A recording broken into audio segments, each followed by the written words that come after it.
fellas, and welcome back to the gazebo. Remember when I made that video on Auresscosplay like almost a year ago when I had like 400 subscribers? Great video, by the way. You guys should check that out, link in the description after you watch this. Well, she has found herself in controversy yet again. Who's surprised?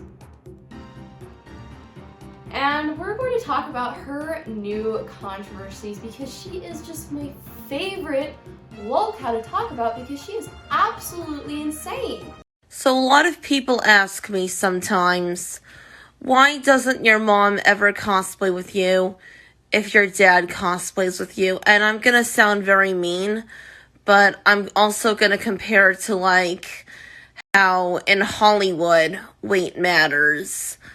I'm not saying my mom's fat. I'm just saying if she was like skinnier, and she's losing weight, by the way. And yesterday I gave my mom a goal. If you get to 180 pounds, maybe you can cosplay Queen Eleanor with me as Merida, and you'll look more healthy. So I'm not asking my mom to be super skinny. I just want her to look healthy. First of all, if I told my mom she was too fat to cosplay with me, oh boy, I would be in a world of trouble. Second, Auris, honey, sweetie, baby, you look like this.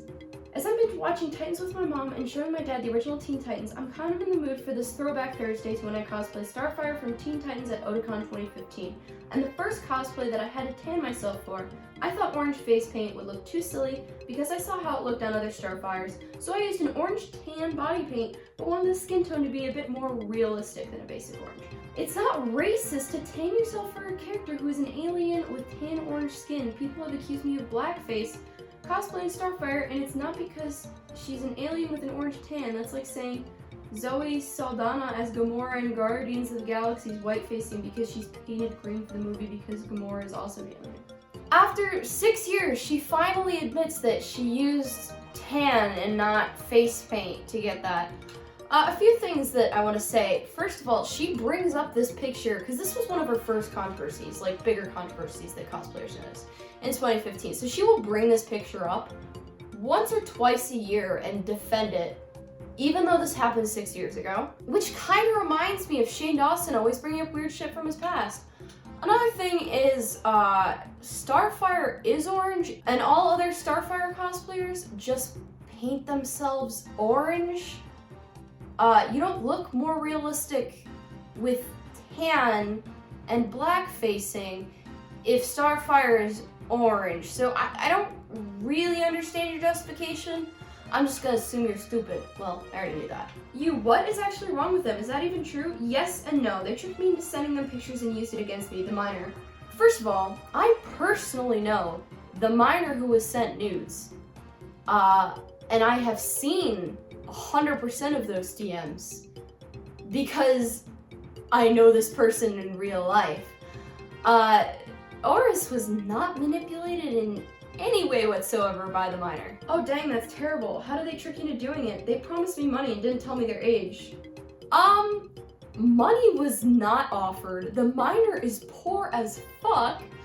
The minor also had their age in their bio, and it's your responsibility to ask somebody's age and verify it before you send them nudes, especially unsolicited ones. Plus size cosplayer has been Hotel Freak, IRL Angel Dust 19. As you can see in her bio, it says she's 19, which is interesting because previously she said she'd be 24 right now. It's not so proud of you to lie about your age. I wanted people to stop calling me mentally a child, that's why I did it. I'll change the number back to 24 if that makes you happy. That's a not so progress excuse. So she's pretending to be younger to get less backlash. Genuine Auris cosplays moment. Alright, with these next ones I'm going to be censoring the R word, not because I have an issue with saying it, you know, I'm autistic, whatever, but because I don't want to get demonetized, and also, she's autistic, and so I don't have an issue with her saying that word, usually. However, as I've said before, I don't mind if you say the R word as long as it's not actually being used to harm disabled people, which is the only reason she ever uses that word. I'm fine with jokes, I'm fine with language, But if you're actually going after autistic people, I don't care if you're autistic or not, you shouldn't be using that word to describe them. Rachel was too autistic to be friends with. I want to show her movies like The Room, Disaster Artist, Chicago, Harry Met Sally, and Room, all my favorite movies, and she would always say no adult movies because she's too mature for real movies instead of baby movies, and shows I see her watch LMAO because she's a baby. Also, this R bitch never got blood work, I guess, because when I was talking about it to her last time we hung out, she was covering her ears and going, no, stop talking, like what? How old does she think she is? She gets upset when I trash bad movies she likes, The Last Airbender because her special ed teacher was in it. Well, someone tell this R that anyone who was in that movie regretted being in it, and I've seen them come out about it online, and Rachel liking a bad movie because someone as important to her was in it, lol. That's like me saying Aladdin 2019 is a great movie because my dad was an extra Lamau. You're quite bold to call somebody else a baby when you cry when you hear the C word. You guys want to know what Oris thinks the C word is? It's consequence. And if that doesn't show you how spoiled and entitled she is, I don't know what will. Consequence. Man, if you guys don't have similar interests, you don't have to be friends. Instead, Oris is, from what I've seen, Rachel is apparently low-functioning autism. Oris is higher functioning autism, and because of that, she thinks that she's worth more, I guess, than Rachel, which is pretty messed up. Like, you guys got the same thing going on, why not bond over it? Yeah, just yikes. Rachel also doesn't curse, which would be fine, but instead of going what the hell or fuck, she goes what the hey in a dramatic over-the-top voice.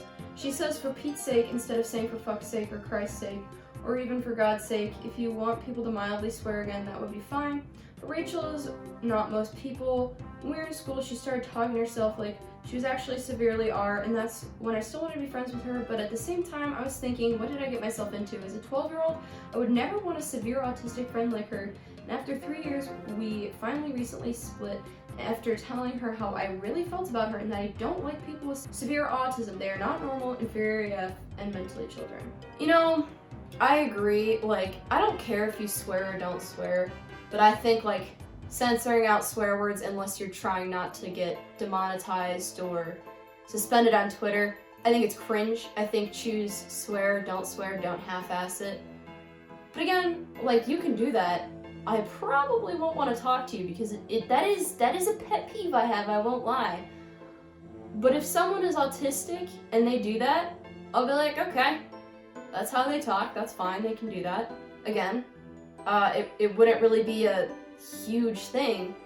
I don't know why she's freaking out about it. Again, she could just not talk to her if they talk in different ways and do different things. Also, my man, just, you know, I don't use the word ableism much. I think people often use it as a buzzword on Twitter, and it doesn't mean anything. They're like, oh, everything's ableist. What she has written here, that is actual ableism. This is what actual ableism looks like. She is stating she hates somebody only because they are autistic, and that she considers people with severe autism to be inferior and mentally children. That is ableism. So before you go around saying, oh, ableism this and ableism that, on Twitter because somebody disagrees with you on some stupid shit that doesn't even impact your real life, think about this. This is what real discrimination against autism looks like. Say what you want about me living with my parents, but at least I'm mature enough to cook meals on my own, clean up after myself on my own, and shower and bathe on my own. Get dressed, take my medicine, put my hair up, etc. Someone who lives like they're 5 can't do those things. Because they're so R, they have to rely on their parents to take care of them. I may live with my parents, but I don't rely on them 24/7 to take care of myself. They're gone most of the day. Even when my dad's home from work, he spends most of the day doing housework. Wow, good job. I did all of those things by the age of 7. I mean, that's Oris, that's not something to be proud of. 7-year-olds can do that. 5-year-olds can bathe themselves. This is not the own that you think it is, honey. And you do rely mostly on your parents. You don't have a job, you don't have a car, your parents pay for all of your stuff, they set up your appointments or whatever, you know, adult stuff, they drive you everywhere, you do nothing, you do the bare minimum, you wipe your ass, that's it, if even that. I can't believe I put up with and used to be friends with this autistic R. Like I said, I don't mind jokes, but if you are going to be using the R word simply to harass a poor autistic girl who just wants to watch her fucking movies, I'm revoking your R word pass. As a fellow autist, I'm taking it away from you, Oris. You may not have it anymore. I'm taking away your autism pass because you are using it to consistently harass this poor girl. Okay, what made you pick Mikan, if it's cool for me to ask? She was one of my favorite characters, so I was just wondering. There's something really charming about Mikan, not to sound immoral, but she's so vulnerable and I know she's a sexual assault victim. I think it's so cute when she says, "So you'll forgive me, right?" And I think I'd look cute as her. Being vulnerable and sexually assaulted isn't cute. And the fact that you think it is really concerns me. Why is it wrong like Momo-kun? I don't care if she did bad things. It doesn't bother me like it does with everyone else. Also, she apologized. She hasn't broke people since. So Oris thinks sexual assault is just instantly forgivable as long as they don't do it anymore. Not to mention Momo-kun's apology was her saying, "Well, technically I didn't do anything wrong. I just sexually assault people because of my ADHD. I'll tell you a secret, Momo-kun and Oris. I have ADHD. I've never sexually assaulted someone. I've just never had that problem. And in fact, everyone I know with ADHD has never had that problem. I think it's just you're a predator. Whenever Oris fucks up, I will be here to document it. You know it. Like I said, she's my favorite lolcow. And please do check out my first Oris video in the description. I know that the mic quality and the camera quality aren't as great because it's before I had literally even a mic for YouTube, but the information there is still pretty valid and I think it's still a pretty solid video. And in fact, it is my only age-restricted video on the entire channel, which I find interesting. If you want more videos on Oris or other cosplayers, which by the way, feel free to recommend other people like this. Love covering this kind of stuff. I love making fun of people like this. As always, leave a like, subscribe with notifications on. I'll catch you on the next episode.